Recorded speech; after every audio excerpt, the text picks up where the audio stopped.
Games these days are looking better and better. Graphics are getting more polished, rays are getting more traced, and glitches are par for the course, seemingly.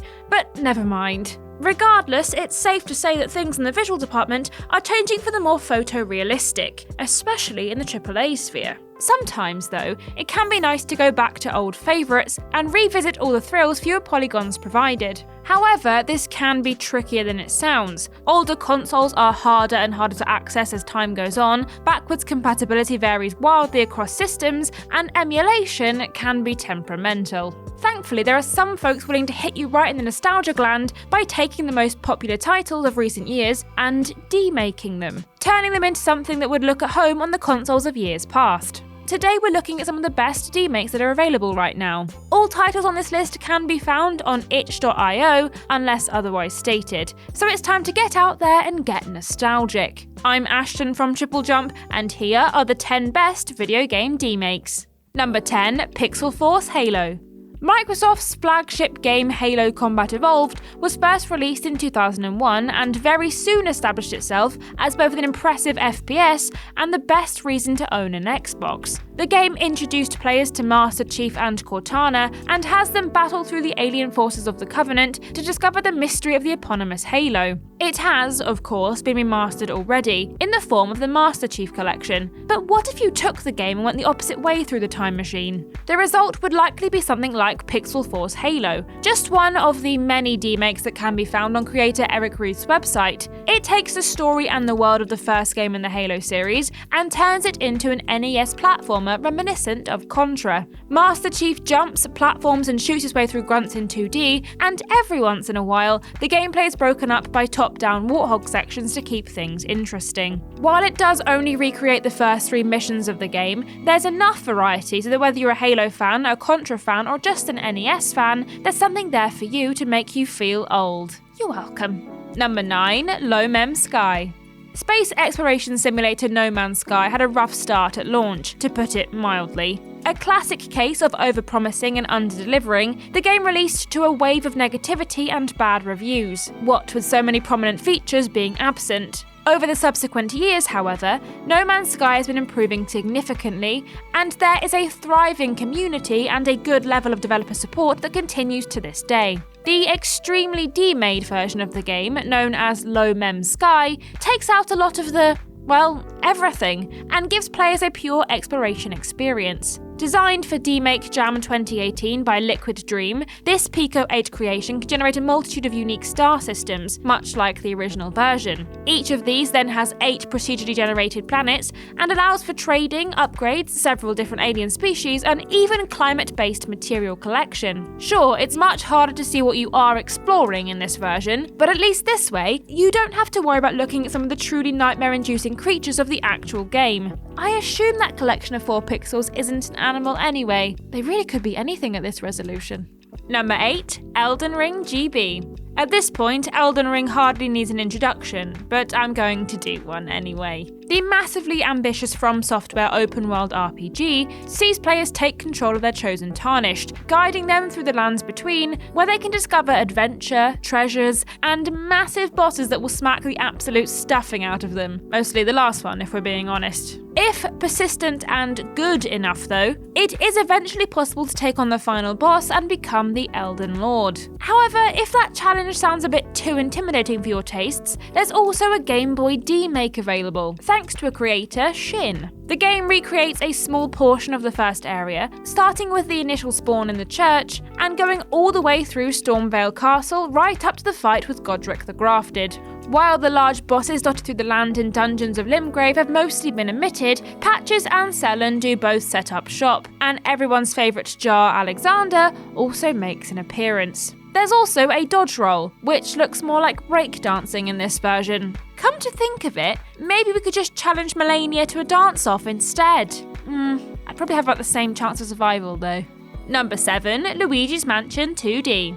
It's fair to say that Luigi doesn't tend to get much love in the Mario universe. He's constantly being overshadowed by his brother, and the one time he does get to star in his own series of games, he has to deal with a whole bunch of ghosts. Though, to be fair, he does it to himself. You really think you won a mansion in a contest you didn't even enter? Come on, Luigi, common sense, man. This hasn't stopped the Luigi's Mansion series from becoming quite popular, having gotten a total of 3 games thus far. Now Luigi can count another one, as Luigi's Mansion 2D is available and reimagines the game in a more Metroidy style. Originally created by Mario Fan Games Galaxy user Shadow Kami, the project has been taken up by the Happy Face King. Gameplay is very similar to the original version of the game, seeing Luigi wander around a dark, spooky mansion, hoovering up money and ghosts alike. The Demake also seems to be receiving regular updates, with some of the newest at time of writing, introducing a third area and local co-op, as well as a few bug fixes. If you find you just can't get enough of Luigi's ghost-busting adventures, this may just be the way to jump back in.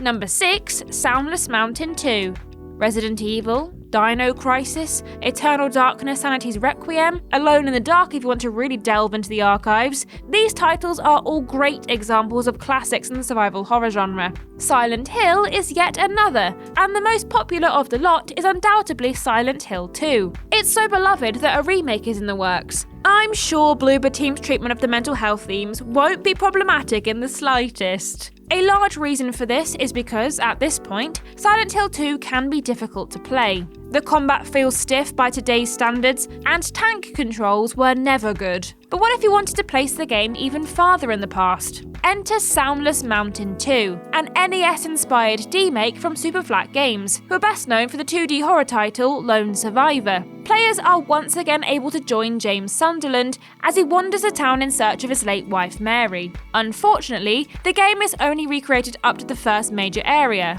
the apartments, meaning we're not able to get a glimpse of Pyramid Head. Probably for the best, Triangle Head doesn't sound nearly as scary. If you fancy giving the game a go, Soundless Mountain 2 can be found on the Superflat Games website, and is perfect for getting into the retro spooky spirit. Number 5, Indivisible on NES. Inspired primarily by Southeast Asian mythology, RPG Indivisible released in 2019 for most platforms and was brought to the Switch the following year. The game follows Ajna as she sets out on a quest to discover her true power. Her village ends up getting attacked, and when she embarks on her adventure, she meets several others on her journey who end up helping in combat. In true Metroidvania fashion, players are able to unlock more paths as Ajna discovers new abilities. While there were seemingly some small issues with the combat, the game received a lot of praise, especially for the art style and music. It was even reported to have a show in development as of 2020, though nothing has been heard about that since. It gained such popularity that it spawned its own demake, this time in the form of an NES ROM. Indivisible on NES was created by Kasumi, and this time sees Ajna fight and platform through 2 different temples and culminates in a fight with a quite difficult boss. While it is shorter than many other demakes on this list, you are rewarded with Ajna's tapir friend Roti at the end. How many other games feature a tapir? Well, probably Zoo Tycoon, but not that many, is my point. Number 4, Lucius Demake. The Antichrist simulator that is Lucius sees players take control of the Little Terror as he goes around his opulent manor house, taking care of the other occupants one by one, as instructed by Daddy Dearest, Lucifer. Over the course of the game, Lucius unlocks new abilities ranging from mind control to pyrokinesis, allowing him to solve the life-endangering puzzles he's presented with in more complicated and crafty ways. This premise proved so popular that the game now has 2 sequels, and I now have a whole new host of concerns about gamers. As its name suggests, Lucius Demake takes this horrific premise and makes it a little more palatable by removing a dimension. Created by the original developers, Shiver Games, everything from the muted colour palette to the overall gameplay is meant to invoke the feeling of games from the 80s. Weirdly, it actually seems to have improved upon the base game, removing many of the strange control issues. Like the main game before it, Lucius Demake is available on Steam and has very positive reviews overall, meaning that no matter how you like your lethal accidents, there's something there for you. Just remember to keep them virtual, yeah? Number 3, Fuzz. Indie darling Fez was originally released in 2012 and wowed both players and critics with its multi-dimensional puzzling and retro stylings. The protagonist, Gomez, resides quite happily in his entirely 2D world, but before too long, he is presented with a strange Fez and is forced to accept the existence of a third dimension. Most of the gameplay from this point forward consists of rotating the world to look at it from a different angle and trying to line up different items, such as ladders and platforms, in order to progress. Because it was so popular, there was even a sequel planned at one point. Before it could be completed, however, creator Phil Fish completely quit the games industry, relegating Fez to one-hit wonder status. Despite this complicated hiccup though, you are able to play a new version of the game with an even more minimalistic style thanks to Fuzz. Another Pico 8 creation, this time created by Juicive, the demake features 8 different areas and a completely remade soundtrack, recapturing the feeling of the game with even fewer pixels. It is true that some may find this version harder to parse, but all can be made clear if you just fuzz around a bit. Yeah, that one definitely sounded better in my head. Number 2, Disco Elysium, Game Boy Edition.